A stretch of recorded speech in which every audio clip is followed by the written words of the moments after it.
Ladies and gentlemen, welcome back to the channel, and finally welcome back to another edition of the Celtic Transfer Talk. Things have been quieter this week, especially since the Midtjylland game. I had no content yesterday.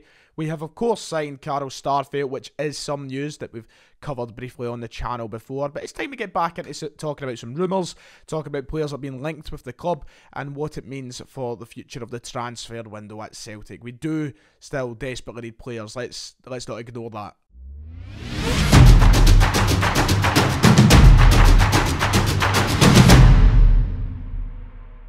Right then, as I said, Carl Starfelt signed for the club on Wednesday night. It is official. Ayer's out, Starfelt's in. Some good business, I would say, from Celtic. Look, £13.5 million is the minimum fee we're getting there for Ayer.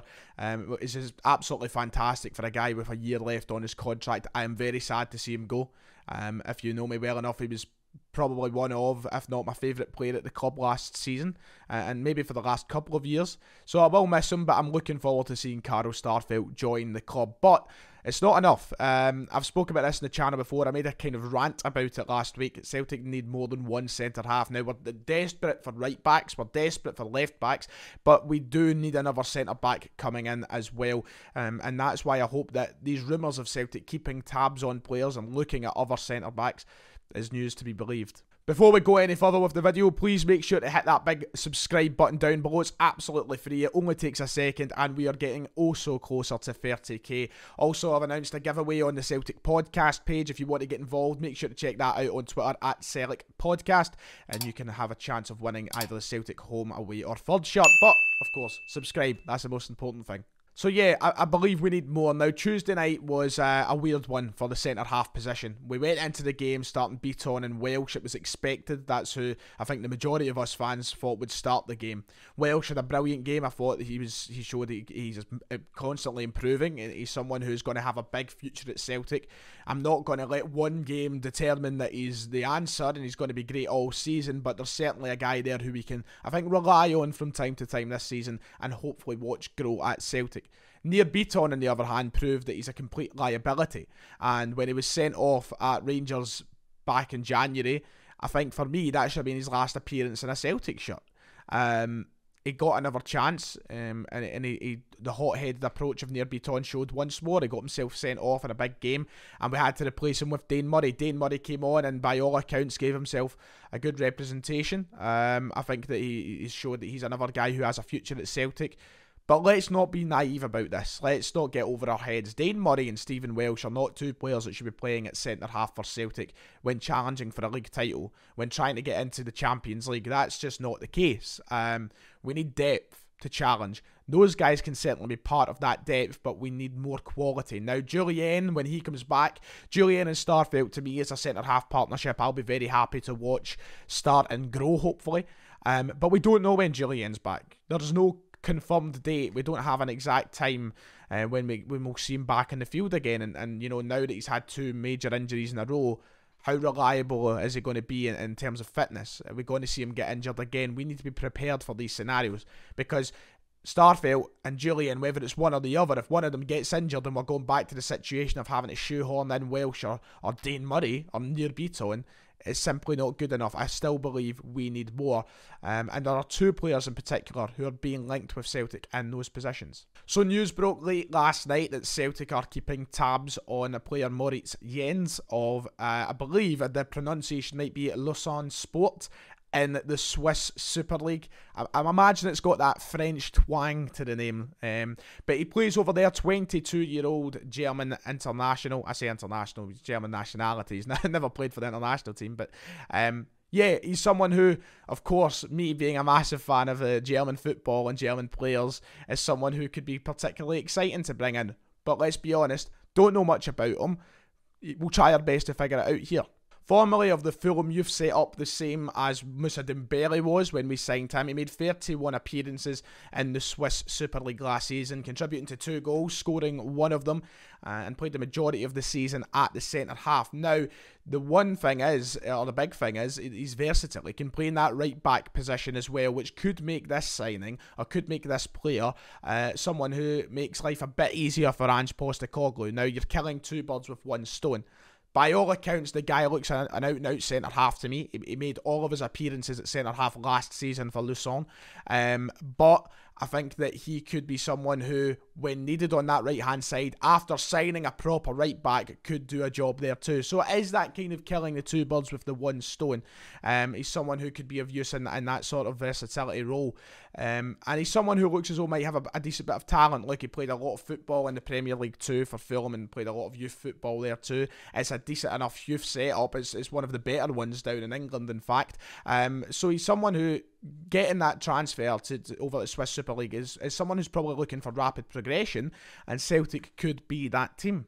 The big talk of right-backs right now is obviously Brandon Soppy being one of them. There's Buta of Antwerp, George Baldock of Sheffield United, and most recently Nathan Byrne of Derby County. Those are the guys that are getting talked about the most. You bring in one of those guys, you bring in Mr. Jens here as a centre-half, and you're sorted yourself, I think, in having someone who can be comfortable on both the centre and on the right-hand side as a sort of backup on the right-hand side, maybe someone who starts in the centre until Jullien is fit. To me, that seems like a good scenario, and that's taking into account that we do sign an out-and-out right-back to come into the club as well. The issue is, for me, with this player, is the fact that he only moved over to the Swiss Super League last year. He's only a year into his deal, which raises question marks over the financial aspect of it. Now, there has been nothing to suggest a price tag. There has been nothing to suggest that this is concrete. This is literally rumours that get spread about, like every transfer rumour that ever comes out of Celtic Football Club. But there's nothing there to suggest what the fee would be like. But with only playing a year into that contract and still years left to go, it does make it a bit more difficult for Celtic. Now, the Swiss Super League isn't exactly a league where you're expected to pay big money for players, but they have produced some decent players over the past few years, so it all depends on where Lucerne rate their player and how important he is to that team. And maybe that does have a bit of an impact on Celtic's chase of the player. The team finished 6th in the table last year, which has them around the mid-table mark. It is a team that I think Celtic should be easily signing players off of if they want to, if they really, really want to. But we'll have to wait to see what details emerge over the coming weeks. I should say coming days, we don't have weeks to wait. But the player that seems to be being brought up the most and gaining the most traction with the Celtic rumours is Mr. Ko Itakura of Manchester City, the Japanese international, which of course adds up, makes a lot of sense. He's getting people excited, and rightly so. He looks like a player that would be exciting for Celtic to bring in, and someone with a lot of potential as to be a starting centre-back at Celtic. He's someone who I would happily watch come in, and I think he could add a lot to our team. He spent last season on loan with Groningen in Holland, the team that we signed Virgil van Dijk from, of course, but he is with Manchester City. He was signed up by Manchester City in 2018. Not really had a break there, and there's now a lot of chat in the media about him being loaned out this season, and there's been a lot of chat from him himself about how he wants to play for a major club. Now, it is gathered that after the Olympics finish in Japan, he will move somewhere. Could Celtic be that club? He made 34 Eredivisie appearances last season, once again the same as Jens, contributing to 2 goals, scoring 1. But he won the J-League in 2018 with his side Kawasaki Frontale. The year just before Ange Postecoglou came to the league, I believe. Ange Postecoglou won it in 2019. He won it in 2017. He did make his way out of the league, though, in 2018, as I said, for a fee just short of £1 million to Manchester City. He's currently with the Japan team in the Olympics over in Tokyo. Very exciting for a player, of course, who's from Japan, getting to perform in Japan at the Olympics. They won their opening game. He is part of that. He's made 5 appearances for the national side of the first team national side in international football.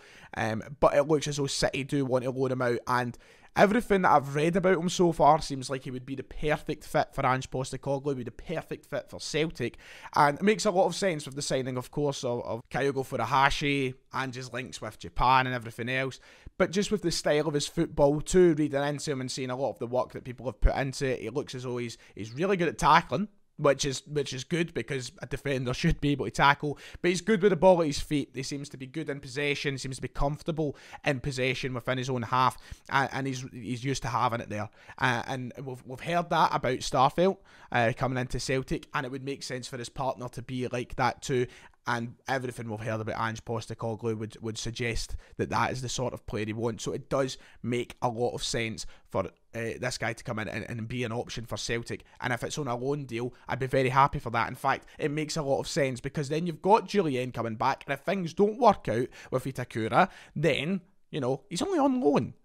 But this is where the problem lies. I can't see an exact figure, but Manchester City apparently are demanding quite a hefty loan fee for the guy, which begs the question, would Dom Mackay rather spend money on a player that's going to be permanently theirs, or spend a hefty fee on a guy on loan who may be gone next year, and create quite the scenario again next year where we have to spend money on a centre-half? That does make it a bit more difficult and rather agitating.